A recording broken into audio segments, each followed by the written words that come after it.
بسم اللہ الرحمن الرحیم. میں ہوں doctor Abdul Jabbar Khan, official YouTube channel سے آپ کی خدمت میں.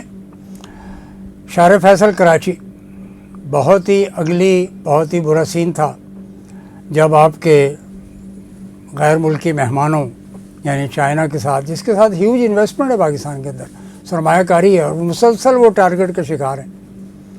تو کہاں گئی وہ انٹیلیجنس اور سندھ کی پورا سیٹ اپ, جن کے پاس بہترین پولیس کے پاس, رینجرز کے پاس ایک انفراسٹرکچر موجود ہے, بہترین گاڑیاں موجود ہیں, مین پاور ہے, پرسنل ہیں, فورس موجود ہے. ایسا کیوں ہوا؟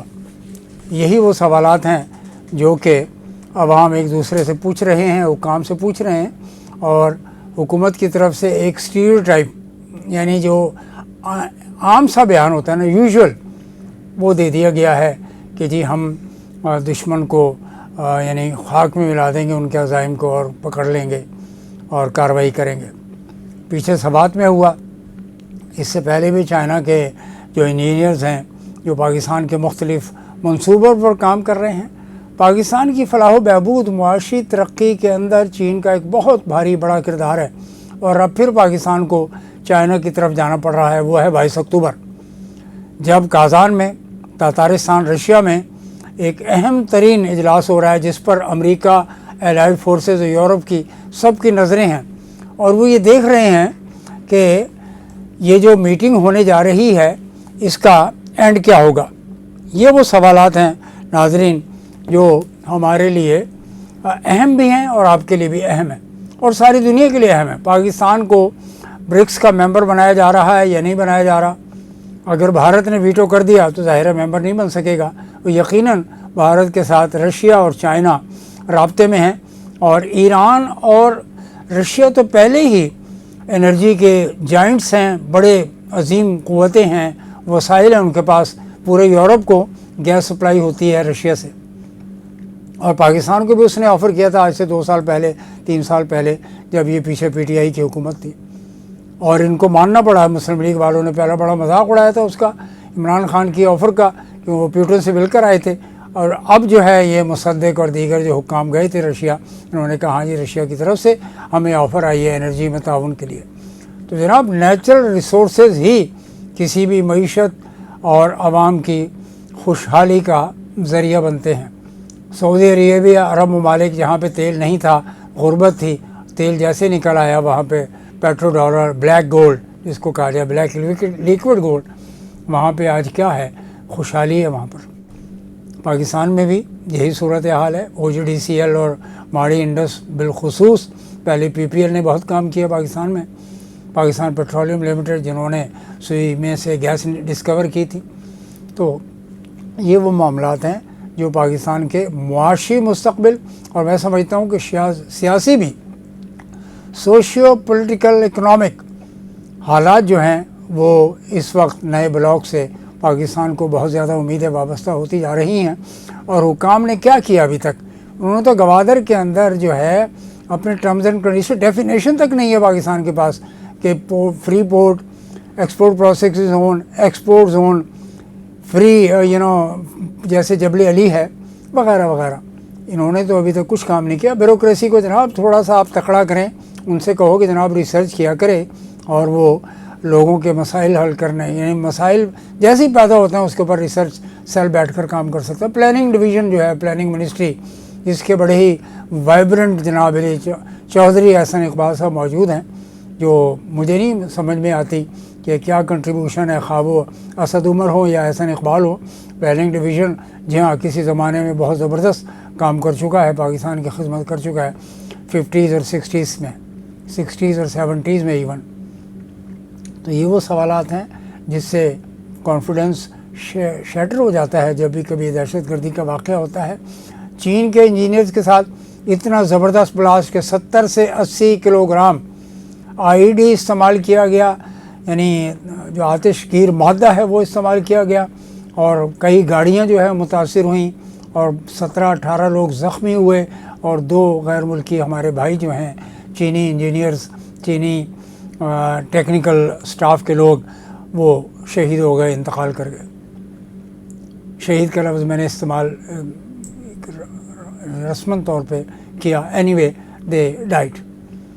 اور پاکستان کی طرف سے ابھی تک آج بھی اگر وہ چائنیز کہیں پہ جا رہے ہوں تو ان کے پیچھے کانوائے ہوتا ہے، ایک پولیس کی گاڑی، ایک رینجرز کی گاڑی۔ انٹیلیجنس نیٹ ورک کہاں ہے؟ وہ جو دہشت گرد ہے، خود کش حملہ آور، وہ تو یہاں پہ صدر کے ہوٹلوں میں کراچی میں رہ چکا ہے، کافی دنوں سے وہ یہاں پہ قیام پذیر تھا اور کوئی رپورٹ نہیں۔ پریڈی تھانہ وہاں پہ موجود ہے، وہاں پہ بھی انٹیلیجنس کا نیٹ ورک تو ہوگا، اسپیشل برانچ کے لوگ تو کام کر رہے ہوں گے، تو کیوں نہیں انہوں نے جا کر کیا ہوٹلوں سے بھتے لیے جاتے ہیں کہ جی آپ کے یہاں کون ٹھہرا ہے کون نہیں ٹھہرا؟ کوئی بھی مشکوک شخص جس کی آمد و رفت اور اس کا ڈیٹا اگر دستیاب نہ ہو تو اس کو انویسٹیگیٹ کیا جا سکتا ہے۔ اس کے بارے میں بھی انٹیلیجنس کی جو آرگنائزیشن اور ہمارے ایکسپرٹس اداروں میں ایکسپرٹس موجود ہیں، اس اینگل سے بھی وہ انویسٹیگیٹ کرے کہ یہ جو ہوٹلوں میں جا کر ڈیٹا جمع کرتے ہیں، یہ بھتے لیتے ہیں اسپیشل برانچ کے لوگ، ان پر بھی نظر رکھی جانے کی ضرورت ہے۔ ملک یقیناً مشکل صورتحال سے گزر رہا ہے، لیکن there is always a light at the end of the tunnel. روشنی تو آئے گی، روشنی تو ہے موجود، اور سفر کے اندر ہمیں مایوس نہیں ہونا ہے کسی بھی طور پر۔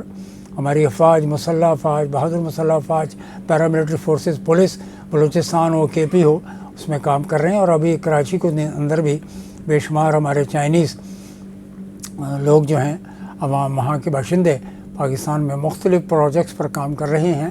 ہمیں ان کو بہترین سیکیورٹی پرووائڈ کرنی چاہیے، اور اپنے اطراف کے جو ماحول ہے اس میں بھی نظر رکھنی چاہیے کہ کوئی مشکوک سرگرمی تو نہیں ہے۔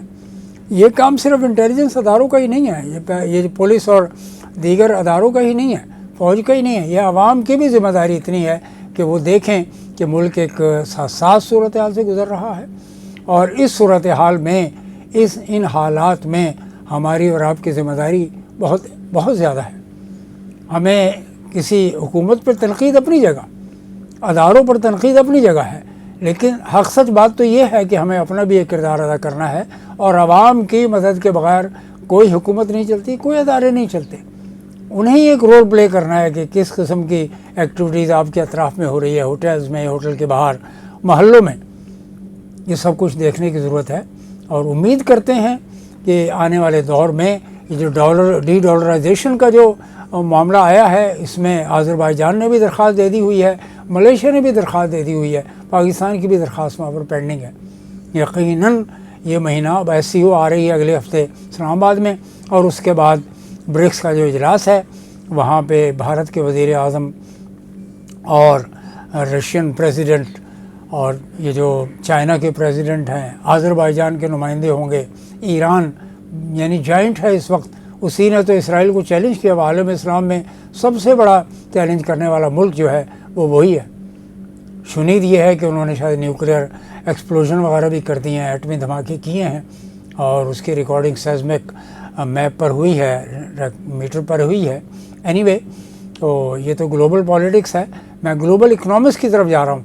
اگر اکنامکس کے اندر نیا بلاک بن گیا، socio economic concept global change ہو جائے گا، یہ جو انسٹیٹیوشنز کی جو ادارہ داری IMF ہو یا ورلڈ بینک ہو یا دیگر ادارے ہوں، ایک نیا بینک آئے گا سامنے، اور وہ بینک جو ہے وہ یقیناً ایک بہت بڑی تھریٹ ہوگا، ثابت ہوگا۔ یا تو سپلیمنٹری کام ہو نہیں سکتا اس لیے کہ IMF ورلڈ بینک پر امریکن انفلوئنس ہے، اور وہ جو نیا بینک آ رہا ہے جو برکس بینک کہلائے گا، تو یہ ڈی ڈالرائزیشن کے لیے ایک اہم قدم ہوگا۔ ڈالر کا جو انفلوئنس ہے، جو اکانومی میں، گلوبل اکانومی میں بہت بڑا کردار ادا کرتا رہا ہے اور کر رہا ہے، اس کو ظاہر ٹائم لگے گا، لیکن یعنی یہ سمجھ لیجئے کہ اگر پلیٹ فارم لانچ ہو جاتا ہے بینک کا، اور سوئفٹ کے مقابلے پر انٹرنیشنل پیمنٹس ایک ہی دن میں اگر کر دی جاتی ہیں، تو یہ بہت بڑا انقلابی قدم ہوگا، جس کے لیے واشنگٹن کو اور لندن کو، پیرس کو سوچنا ہوگا، یعنی برلن کو بھی سوچنا ہوگا کہ دنیا چینج ہو رہی ہے، دنیا بدل رہی ہے، اور ان دی گلوبل سیناریو یہ جو چیزیں ایمرج کر رہی ہیں نئی، جس میں ایشیا یعنی half of the population of the world, یعنی دنیا کی آدھی آبادی اس پلیٹ فارم پر جا رہی ہے۔ 35 ٹریلین ڈالر کا ٹریڈ وہاں پر جا رہا ہے، جن کی اکانومی اس وقت 40 ٹریلین سے کم نہیں ہے کسی بھی طور پر۔ یہ ہے وہ حالات آنے والے دور میں، یقیناً پیوستہ رہ شجر سے امیدیں باہر رکھ۔ ناظرین، یہ ہے آج کی ویلاگ کی روح داد۔ آپ ہمارا چینل سبسکرائب کیجئے اور اس میں ایک ایکٹیو رول پلے کیجئے۔ بہت بہت شکریہ، والسلام۔